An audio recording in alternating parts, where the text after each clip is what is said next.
ಅಬ್ರಹಾಮನು ದೇವರ ಕರೆಯಂತೆ ತನ್ನ ದೇಶವನ್ನು ತೊರೆದು ಬಂದಾಗ ದೇವರು ಅವನಿಗೆ ಒಂದು ಮಹಾ ವಾಗ್ದಾನವನ್ನು ನೀಡಿದನು. ನಿನ್ನಿಂದ ಮಹಾ ಜನಾಂಗವನ್ನು ಉಂಟು ಮಾಡುವೆನು ಎಂದು ಕರ್ತನು ಹೇಳಿದ್ದನು. ಅಬ್ರಹಾಮನ ವೃದ್ಧಾಪ್ಯದಲ್ಲಿ ದೇವರು ಕೊಟ್ಟ ಮಗನೇ ಇಸಾಕ. ಇಸಾಕ ಕೇವಲ ಮಗನಲ್ಲ, ಅವನು ದೇವರ ವಾಗ್ದಾನದ ಉತ್ತರ ಅಧಿಕಾರಿ. ನಿನ್ನ ಸಂತಾನದ ಮೂಲಕ ಎಲ್ಲ ಜನಾಂಗಗಳು ಆಶೀರ್ವದಿಸಲ್ಪಡುವವು. ಆದಿಕಾಂಡ 22:18 ಹೇಳಿದೆ. ಅಬ್ರಹಾಮನ ಹೃದಯದಲ್ಲಿ ಒಂದು ಚಿಂತೆ ಇತ್ತು. ನಾನು ಜೀವಂತವಿರುವಾಗಲೇ ನನ್ನ ಮಗ ಇಸಾಕಿಗೆ ದೇವ ಭಯವುಳ್ಳ ಹೆಂಡತಿಯನ್ನು ಹುಡುಕಬೇಕು ಎಂದು ಅವರು ನಿರ್ಧರಿಸಿದನು.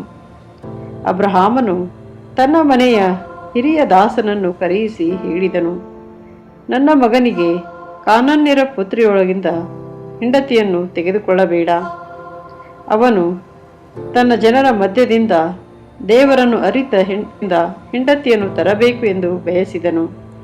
ಅಬ್ರಹಾಮನು ದಾಸನಿಗೆ ಪ್ರಮಾಣ ಮಾಡಿಸಿದನು. ಇದು ಸಾಮಾನ್ಯ ಕಾರ್ಯವಲ್ಲ, ಇದು ದೇವರ ಯೋಜನೆಯ ಭಾಗ. ದಾಸನು 10 ಒಂಟೆಗಳನ್ನು ತೆಗೆದುಕೊಂಡು ದೂರದ ಪ್ರಯಾಣಕ್ಕೆ ಹೊರಟನು. ಅವನು ನಹೋರಿನ ಪಟ್ಟಣದ ಬಳಿಯ ಬಾವಿಯ ಬಳಿ ತಲುಪಿದಾಗ ಸೂರ್ಯ ಅಸ್ತಮಿಸುತ್ತಿತ್ತು. ಅವನು ಅಲ್ಲಿ ಏನು ಮಾಡಿದನು ಗೊತ್ತೇ? ಮೊದಲು ಪ್ರಾರ್ಥನೆ ಮಾಡಿದನು. ನನ್ನ ಯಜಮಾನ ಅಬ್ರಹಾಮನ ದೇವರಾದ ಕರ್ತನೇ, ಇಂದು ನನಗೆ ಕೃಪೆ ತೋರಿಸು. ಅವನು ದೇವರಿಗೆ ಒಂದು ಸೂಚನೆಯನ್ನು ಕೇಳಿದನು. ನಾನು ನೀರು ಕೇಳಿದಾಗ ಆ ಯುವತಿ ನನಗೂ ನನ್ನ ಒಂಟೆಗಳಿಗೂ ನೀರು ಕೊಟ್ಟರೆ ಅವಳೇ ನೀನು ಆರಿಸಿಕೊಂಡವಳು ಆಗಿರಲಿ ಎಂದು. ಇದು ಪರೀಕ್ಷೆಯಲ್ಲ, ಇದು ದೇವರ ಮಾರ್ಗದರ್ಶನಕ್ಕೆ ಸಂಪೂರ್ಣ ಶರಣಾಗುವಿಕೆ. ಪ್ರಾರ್ಥನೆ ಮುಗಿಸುವ ಮೊದಲೇ ಒಬ್ಬ ಸುಂದರ ಯುವತಿ ನೀರು ತುಂಬಲು ಬಂದಳು. ಅವಳ ಹೆಸರು ರೆಬಕ್ಕಾ. ಅವಳು ಬಹಳ ಸುಂದರಳಾಗಿದ್ದಳು, ಕನ್ಯೆಯಾಗಿದ್ದಳು. ದಾಸನು ನೀರು ಕೇಳಿದಾಗ ರೆಬಕ್ಕಾ ಹೇಳಿದಳು, ನೀರು ಕುಡಿಯಿರಿ, ನಿಮ್ಮ ಒಂಟೆಗಳಿಗೂ ಕುಡಿಯಲು ಕೊಡುತ್ತೇನೆ. ಅವಳು ಕೇವಲ ಮಾತಿನಲ್ಲಿ ಅಲ್ಲ, ಕಾರ್ಯದಲ್ಲಿಯೂ ಪ್ರೀತಿಯನ್ನು ತೋರಿಸಿದಳು. ಅವಳ ಸೇವಾಭಾವ, ವಿನಯ, ಪರಿಶ್ರಮ ಎಲ್ಲವೂ ದೇವರ ಗುಣಲಕ್ಷಣಗಳಾಗಿದ್ದವು. ದಾಸನು ಆಶ್ಚರ್ಯದಿಂದ ನೋಡುತ್ತಿದ್ದನು. ಕರ್ತನು ನನ್ನ ಪ್ರಯಾಣವನ್ನು ಯಶಸ್ವಿಗೊಳಿಸಿದನೇ ಎಂಬುದಾಗಿ ಆಲೋಚಿಸುತ್ತಾ ಇದ್ದನು. ದಾಸನು ರೆಬಕ್ಕಾಗೆ ಉಂಗುರ ಮತ್ತು ಕೈ ಬಳೆಗಳನ್ನು ಕೊಟ್ಟನು. ನಂತರ ಅವಳ ಕುಟುಂಬದ ಬಗ್ಗೆ ವಿಚಾರಿಸಿದನು. ರೆಬಕ್ಕಾ ನಹೋರಿನ ವಂಶದವಳಾಗಿದ್ದಳು, ಅಬ್ರಾಮನ ಬಂಧು. ಅದೇ ದೇವರ ಯೋಜನೆ. ದಾಸನು ತಕ್ಷಣ ಕರ್ತನನ್ನು ಆರಾಧಿಸಿದನು. ನನ್ನ ಯಜಮಾನನಿಗೆ ನಿಷ್ಠೆಯಿಂದಿರುವ ಕರ್ತನಿಗೆ ಸ್ತುತಿ ಎಂದು.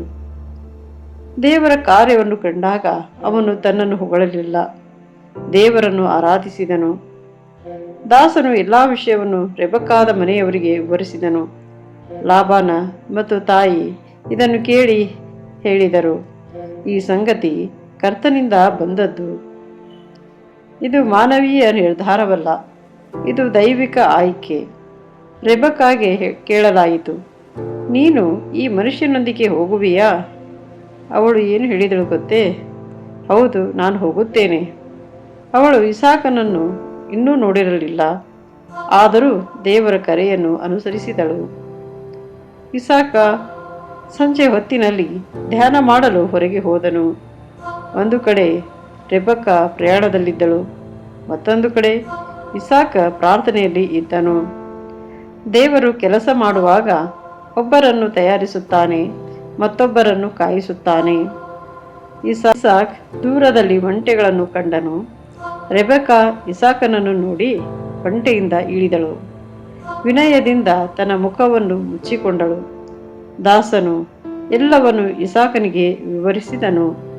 ಇಸಾಕ್ ರೆಬೆಕ್ಕಾಳನ್ನು ತನ್ನ ತಾಯಿಯಾದ ಸಾರಾಳ ಗುಡಾರಕ್ಕೆ ಕರೆದುಕೊಂಡು ಹೋದನು. ಇಸಾಕ್ ರೆಬೆಕ್ಕಳನ್ನು ಪ್ರೀತಿಸಿದನು. ಇದು ಕೇವಲ ಮದುವೆಯಲ್ಲ, ಇದು ದೇವರ ಸನ್ನಿಧಿಯಲ್ಲಿ ಆರಂಭವಾದ ಪ್ರೀತಿ. ಸಾರಾಳ ಮರಣದ ನಂತರ ಇಸಾಕಿಗೆ ಸಾಂತ್ವನ ದೊರಕಿತು. ದೇವರಿಂದ ಬಂದ ಸಂಬಂಧ ದುಃಖದಲ್ಲಿಯೂ ಆರಾಮವನ್ನು ತರುತ್ತದೆ.